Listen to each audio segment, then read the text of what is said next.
오늘 점심에 잡채를 많이 주셔가지고 잡채가 속에서 불었는지 배가 아직까지 든든합니다. 배가 든든해서 그런지 졸음이 오기도 하고, 여러분도 졸음이 오기도 하시려고 그러죠? 더군다나 설교가 졸기하는 은사가 있는 설교자라 우리 교우들이 졸 수도 있는데 그 옆에 있는 분 깨우지 마세요. 얼마나 무안하시겠어. 하나님이 깨우시면 모를까? 그냥 놔두세요. 우리 한국 사람들은요, 멍석을 깔아주면 못한대요. 그래 제가 담대하게 말할 수 있습니다. 여러분 편하게 주무시기 바랍니다.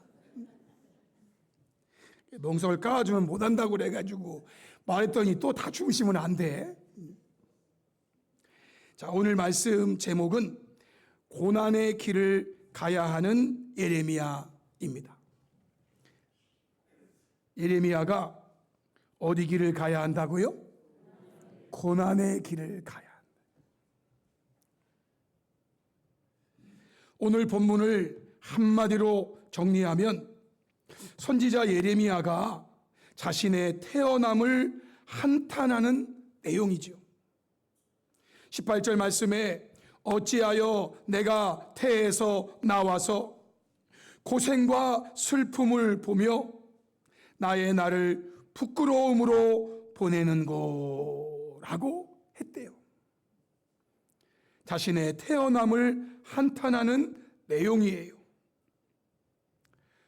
예레미야 15장 10절에도 보면은 이런 비슷한 탄식이 있어요. 내게 재앙이로다 나의 어머니여, 어머니께서 나를 온 세계에 다투는 자와 싸우는 자를 만날 자로 낳으셨도다. 내가 꾸어주지도 아니하였고 사람이 내게 꾸이지도 아니하였건만은 다 나를 저주하는도다 그랬어. 나랑 아무 관계도 없는 사람이고 내가 그 사람 화나게 한 적도 없는데 내가 꾸어주지도 아니하였고 사람이 내게 꾸이지도 아니하였건만 다 나를 저주한대.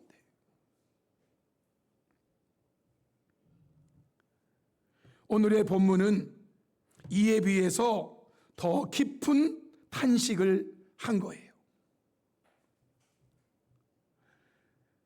내용을 보면 예레미야 20장 14절로 18절 본문의 말씀이 내 생일이 저주를 받았다면, 내 생일이, 내 태어남 그날 나의 어머니가 나를 낳던 날이 복이 없었다면, 나의 아버지에게 소식을 전하는 그 사람이 당신이 등남하였다 하여 아버지를 즐겁게 하던 자가 저주를 받았다면, 그 사람은 여호와께서 무너뜨리시고 후회하지 아니하실 성읍같이 되었다면, 그가 아침에는 부르짖는 소리 낮에는 떠드는 소리를 듣게 하였다면 좋을 뻔하였나니 이는 그가 나를 태에서 죽이지 아니하셨으며 나의 어머니를 내 무덤이 되지 않게 하셨으며 그의 배가 부른 채로 항상 있게 하지 않으신 까닭이로다. 그러면서 어찌하여 내가 태에서 나와서 고생과 슬픔을 보며 나의 날을 부끄러움으로 보내는고라고 했다는 거예요. 예레미야와 같이 자신이 태어난 날을 저주하는 내용이 욥에게도 있었습니다. 욥기 3장 1절로 6절을 먼저 보시면 그 후에 욥이 입을 열어 자기의 생일을 저주하니라.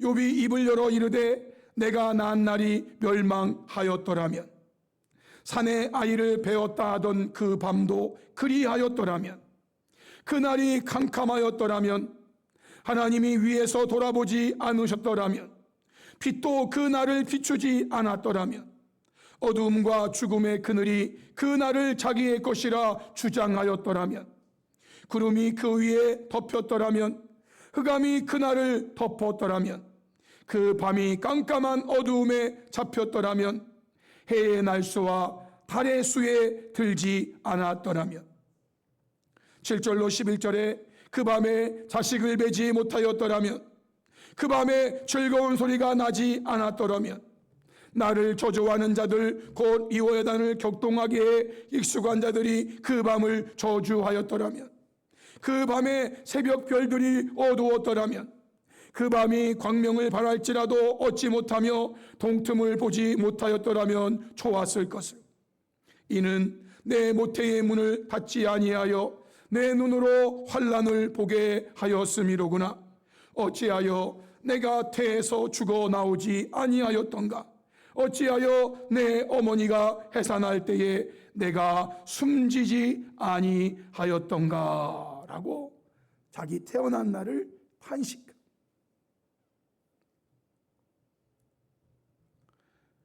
이 말씀의 소리가 한 가지 먼저 알아야 할 것이 있습니다. 그것은 아무리 자신의 삶이 고달프다고 하더라도 자신을 있게 한 부모, 즉 아버지와 어머니를 저주하지는 않았다라는 거예요.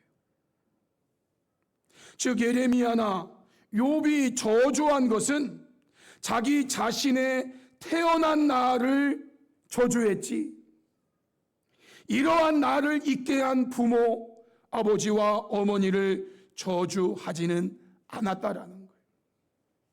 왜 그럴까요? 성경에 부모를 저주하는 자는 반드시 죽일지니라 말씀하셨기 때문이에요. 레위기 20장 8절로 9절에 너희는 내 규례를 지켜 행하라. 나는 너희를 거룩하게 하는 여호와이니라. 만일 누구든지 자기의 아버지나 어머니를 저주하는 자는 반드시 죽일지니 그가 자기의 아버지나 어머니를 저주하였은즉 그의 피가 자기에게로 돌아가리라 말씀하셨어요. 예레미야도 자신의 삶에 너무너무 힘들어서 자기의 생일을, 자기의 그 생일날 내가 죽어 나와서 생일이 없었다면 이 날을 저주할지언정, 욥도 그렇고요. 결코 자기를 있게 한 그 부모, 아버지나 어머니를 저주하지는 않았다라는 거예요. 왜요? 성경이 아버지나 어머니를 저주하는 자는 반드시 죽일지니라 말씀하셨기 때문이에요. 부모를 저주한다는 것은 부모를 업신여기며 조롱하고 멸시하는 행위를 말하는 것으로, 이는 하나님께서 친히 세우신 창조의 위계 질서를 파괴하고 모독하는 배륜적 행위인 동시에 생명의 근원에 대한 반역 행위인 거예요. 부모를 저주한다는 것은 하나님이 세우신 창조의 위계 질서를 파괴하고 모독하는 배륜적 행위가 부모를 저주하는 것이고 생명의 근원에 대한 반역 행위이기 때문에 하나님은 그러한 자를 반드시 죽이라고 하셨어요. 그래서 잠언 30장에서는 악을 전하는 말씀으로 이렇게 되어 있어요. 17절에 아비를 조롱하며 어미를 순종하기를 싫어하는 자의 눈은 골짜기의 까마귀에게 쪼이고 독수리 새끼에게 먹히리라. 아비를 조롱하고 어미 순종하기를 싫어하는 자, 이 사람은요 장례도 치르지 말라는 말이에요. 장례도 치르지 말고 그냥 그 시체를 들에 던져버리라는 거예요. 들에 던져버려. 그러면 골짜기에 까마귀가 와서 그 눈을 쪼아먹고 독수리 새끼가 그 몸을 쪼아먹는다. 장례도 못 치르는 정말 죽은 다음에 비참함을 얘기하는 거예요.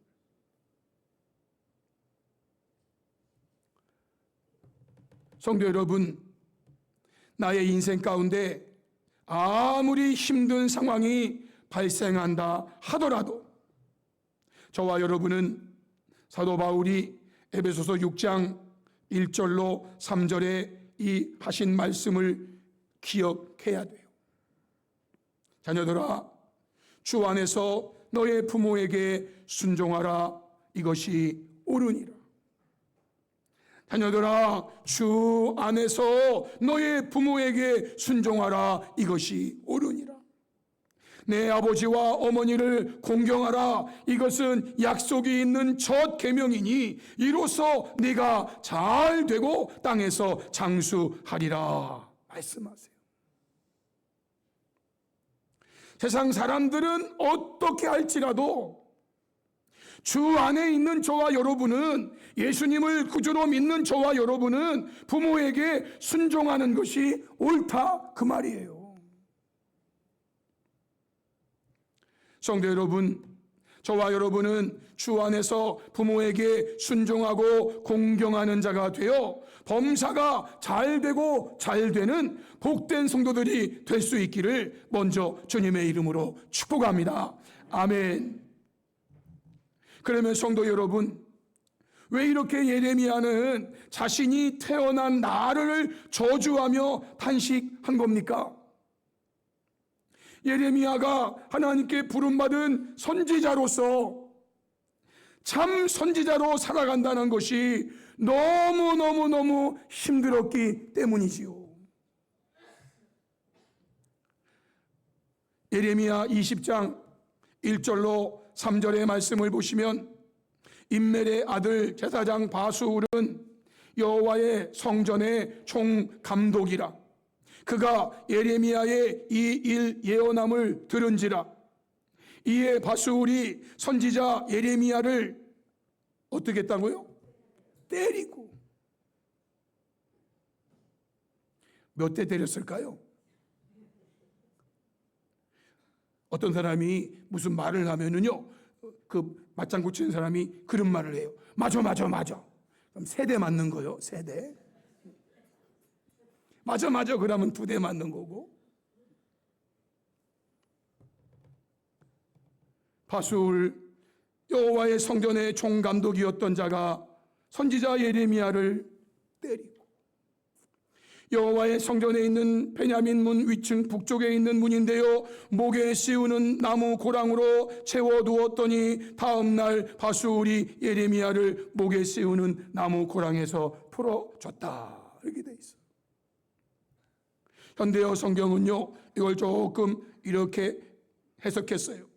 그 당시 성전의 최고 감독관은 임멜의 아들 제사장 바수울이었다. 그는 예레미야가 예언하는 말을 듣고 즉각 그를 체포하여 때리고 몸을 뒤틀리게 꼬아놓는 형틀에 매어 구금하라는 명령을 내렸다. 그래서 예레미야는 성전의 위쪽에 있는 베냐민 대문의 경비소에 소속된 구치소에 매여 있었다. 다음 날 아침에 바수울이 와서 예레미야를 형틀에서 풀어주자라고 말해. 여러분, 그 형틀은요, 사람의 몸을 뒤틀리게 꼬아놓는 형틀이었대요. 어떻게 꼬아놨을까? 꽈배기처럼. 그 형틀이 몸을 뒤틀리게 꼬아놓는, 그 형틀에 매여가지고 그 밤을 지나고 다음날 아침에서야 풀려났대요. 얼마나 힘들었을까?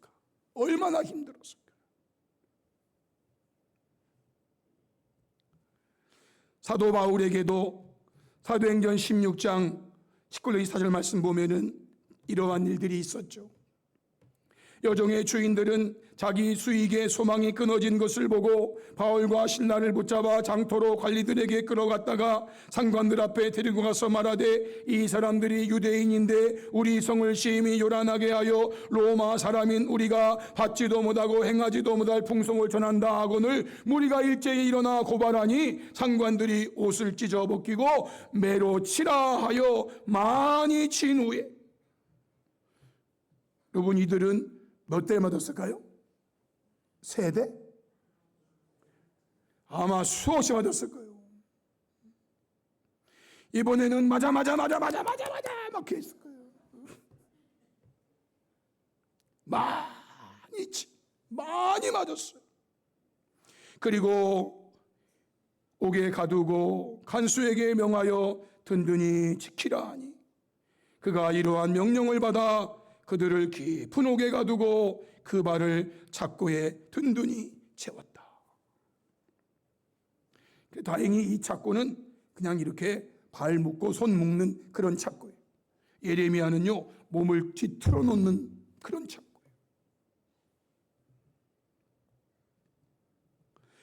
이렇게 힘든 길을 가는 예레미야는 본문 앞에서 이렇게 탄식하며 말했어요. 예레미야 7장 10절에 여호와여 주께서 나를 권유하심으로 내가 그 권유를 받아 싸우며, 무슨 말인가 아시죠? 나는 어린아이와 같습니다. 나는 못합니다. 그랬는데 하나님이 해야지. 그때는 주께서 나보다 강하사 이기셨으므로 그래서 내가 선지자의 길을 가는데 내가 조롱거리가 되니 사람마다 종일토록 나를 조롱합니다.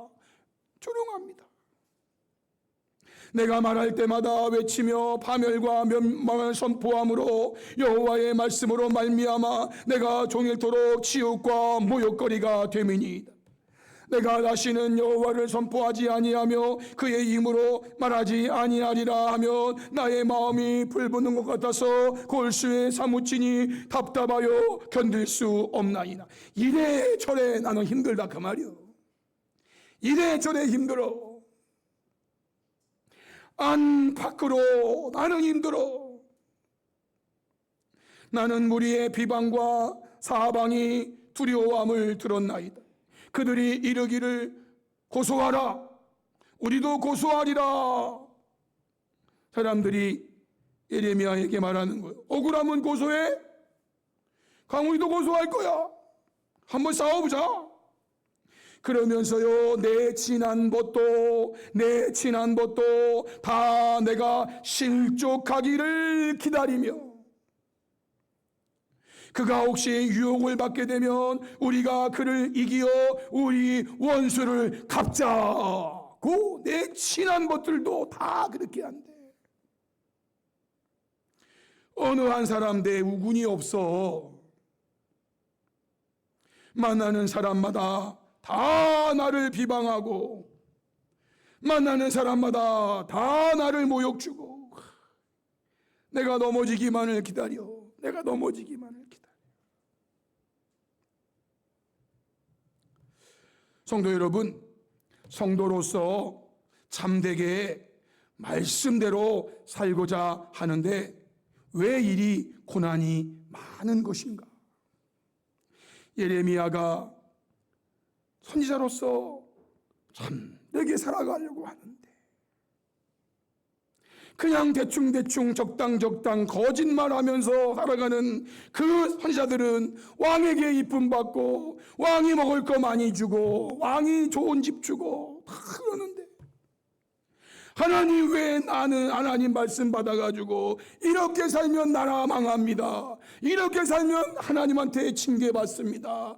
말씀대로 살아야 됩니다. 말씀대로 살아야 됩니다. 그래가지고 왜 그 말 듣기 싫은 사람들로에게 내가 이렇게 두드러 맞고 내가 왜 이렇게 감옥 가고 내가 왜 이렇게 어려움 당해야 되냐 그 말이에요. 나도 그들처럼 적당하게 대충 성도들이 좋아하는 소리 해주고 그들이 원하는 거 다 알잖아. 뭐 하는지. 여러분 그냥 마음대로 사세요. 그래서 하나님이 우리와 함께 하시니까 우리 복 받아요. 걱정하지 마시고요. 여러분 그냥 사세요. 이러면 얼마나 좋아.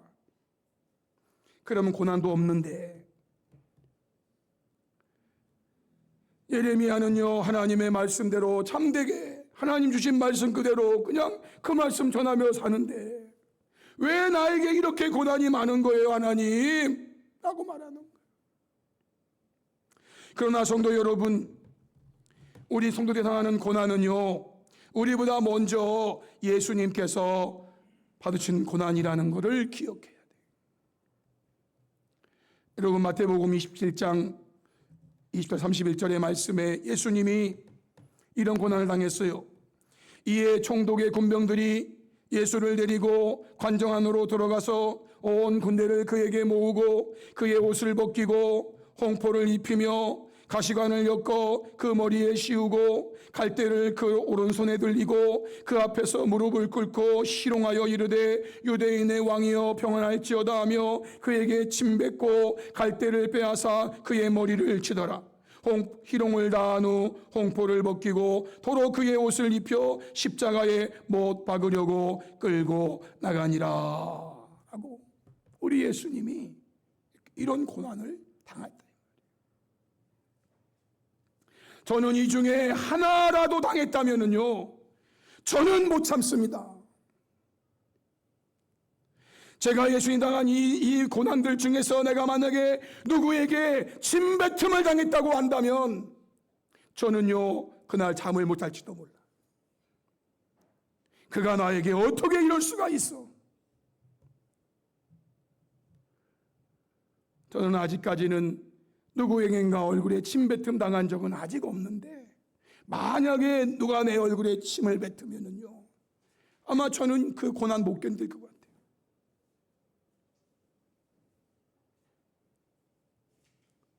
누가 내 머리에 가시로 만든 가시관을 엮어서 머리에 씌운다면은 뭐 내가 잘못했는데 나한테 가시관을 씌우냐 이놈아, 막 그러면서 막 그를 저주했을지도 몰라요.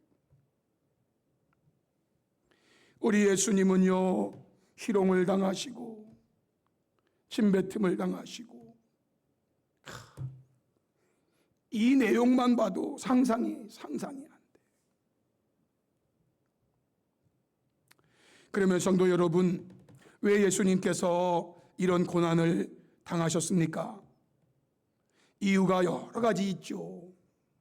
그 중에서 몇 가지만 우리의 생활적인 면과 관계돼 살펴보면, 베드로전서 2장 21절에 베드로가 말했어요. 이를 위하여 너희가 부르심을 받았으니 그리스도도 너희를 위하여 고난을 받으사 너희에게 보응을 끼쳐 그 자취를 따라오게 하려 하셨느니라. 왜 하나님이, 예수님이 이런 고난을 받으셨는가? 이유는 우리에게 본을 끼쳐서 그 고난의 자취를 따라오게 하려고 하셨다는 거예요. 우리는 주님의 그 고난의 자취를 따라가야 돼. 사도행전 14장 22절에 제자들의 마음을 굳게 하여 사도 바울의 말입니다. 이 믿음에 머물러 있으라 권합니다. 그리고 이렇게 말했습니다. 우리가 하나님의 나라에 들어가려면, 우리가 하나님의 나라에 들어가려면, 하나님 나라에 들어가려면 많은 환난을 겪어야 할 것이라. 왜 우리에게 고난이 있는 거예요? 왜 우리에게 고난이 있는 거예요? 우리에게 고난의 본을 보여주신 그 주님의 자취를 따라가는 것이에요. 따라가는 거예요. 왜 우리에게 고난이 있는 거예요? 하나님 나라에 들어가려면, 하나님 나라에 들어가려면. 디모데후서 3장 12절에 무릇 그리스도 예수 안에서 경건하게 살고자 하는 자는 박해를 받으리라 그랬어요. 경건하게 살고자 하는 자에게 박해가 있다는 거예요. 빌립보서 1장 29절에 그리스도를 위하여 너희에게 은혜를 주신 것은 다만 그를 믿을 뿐 아니라 또한 그를 위하여 우리에게 은혜를 주신 그 예수님 위에서 고난도 받게 하려 하심이라 그랬어요. 마지막 디모데후서 2장 3절에 너는 그리스도 예수의 좋은 병사로 나와 함께 고난을 받으라. 우리가 예수 그리스도의 좋은 병사이기 때문에 고난을 받는 거예요. 오늘 예레미야는요, 하나님 앞에 탄식했어요. 내가 태어나는 날 죽었더라면 얼마나 좋았을까. 내가 태어나는 날 왜 죽지 않고 살아가지고 오늘 이렇게 슬픔과 오늘 이렇게 고통을 당하는가. 왜 고통을 당하냐고 물으신다면, 왜 우리에게 고난이 있고 왜 나에게 이런 고난이 있냐고 물으신다면, 제가 5가지만 말했을 뿐이죠. 더 많은데 그 이유가, 예수님이 고난의 자취를 따라오게 하시려고 고난을 당하셨기 때문에 우린 그 길로 가는 거예요. 하나님 나라에 들어가려면 많은 환난을 겪어야 한다고 하셨어요. 그리스도 예수 안에서 경건하게 살고자 하는 자는 고난 박해를 당한다고 하셨어요. 우리가 주님을 위해서 고난도 받게 되는 거예요. 그리스도 예수의 좋은 병사이기에 고난을 당하는 거예요. 여러분, 그러니까 왜 하나님 나에게 고난이 많습니까? 앞으로 이렇게 외치지 마시고, 오늘 배운 이 말씀, 내가 주님이 보여주신 그 자취를 따라가는 자구나, 따라오게 하려 하셨으니까 내가 지금 하나님 나라에 들어가는 자구나. 내가 지금 그리스도 예수 안에서 경건하게 살고자 하는 자 맞구나. 내가 지금 주님을 위해서 고난도 받는 거구나. 내가 예수님의 좋은 병사이구나.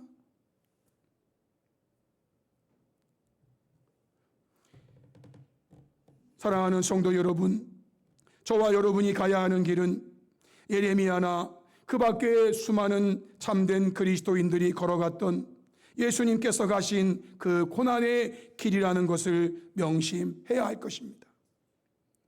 그러게 주님께서 이렇게 말씀하셨죠. 요한복음 16장 33절, 이것을 너희에게 이르는 것은 너희로 내 안에서 평안을 누리게 하려 함이라. 세상에서는 너희가 환난을 당하나 담대하라. 내가 세상을 이기었노라 라고 말씀하세요. 그러면 성도 여러분, 고난의 길을 가야 하는 예레미야에게 주신 하나님의 말씀은 무엇이었을까요? 예레미야 15장 19절로 21절의 말씀이에요. 우리 이 말씀은 같이 한번 읽고 말씀을 맺도록 하겠습니다. 다 같이 시작. 여호와께서 이와 같이 말씀하시되, 네가 만일 돌아오면 내가 너를 다시 이끌어 내 앞에 세울 것이며, 내가 만일 헛된 것을 버리고 귀한 것을 말한다면 너는 나의 입이 될 것이라.